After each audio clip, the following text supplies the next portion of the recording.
जब भी आप बोर्ड एग्जाम में बैठिएगा एग्जाम देने के लिए तो आपको थोड़ी थोड़ी कंफ्यूजन होती रहेगी। तो इसी कंफ्यूजन को दूर करने के लिए हम आपको जो है सो कुछ द्विघात समीकरण के बहुपद का जो है सो कंफ्यूजन दूर करने के लिए आपको हम कुछ सवाल बता रहे हैं। जैसे कि द्विघात बहुपद में a² plus bx plus c equal to 0, ये जो होता है ये आपका समीकरण हो गया द्विघात समीकरण का। तो इसमें जो है सो मूलों का योगफल, मूलों का गुणनफल यानी मूल का जानना पड़ता है।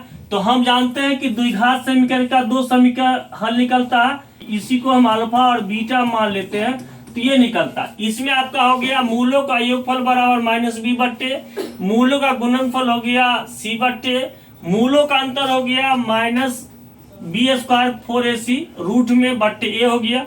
मूल जब बराबर हो तो -b बट्टे 2a और मूल अगर व्युत्क्रम हो तो -b बट्टे c होता। इसके बाद यहाँ क्या है कि d का मान निकलना है। तो इसमें हम इसको कहते हैं विवेचक, विभक्तर या प्राकृतिक कहते हैं या डिस्क्रिमिनेंट कहते हैं या डीवी कहते हैं। तो इस चारों में से कोई एक रहेगा तो आप आराम से इसका हल दे सकते हैं। तो d बराबर b² - 4ac, इसमें d ग्रेटर देन यानी 0 से d बड़ा हो तो दो वास्तविक मान और मूल भिन्न होते हैं।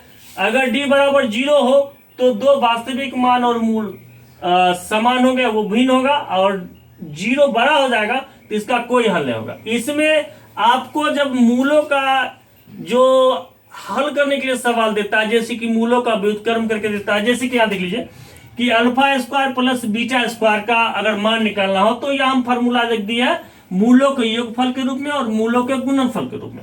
उसी मूलों का अंतर का हम अगर हल निकालते हैं मूलों के योगफल और गुणनफल के रूप में, तो उसको हम हल करके देख लेते हैं। देखिए a² plus b² - 2α into beta आता। अब इसका जो वैल्यू है, इसका वैल्यू यहां से हम ले लेंगे तो क्या हो जाएगा, मूलों का योगफल -2α इंटू बीटा। अब पहले से ही तो है ये माइनस में 2α इंटू बीटा, तो ये आपका क्या हो जाएगा मूलों का योगफल का होल स्क्वायर -4α इंटू बीटा।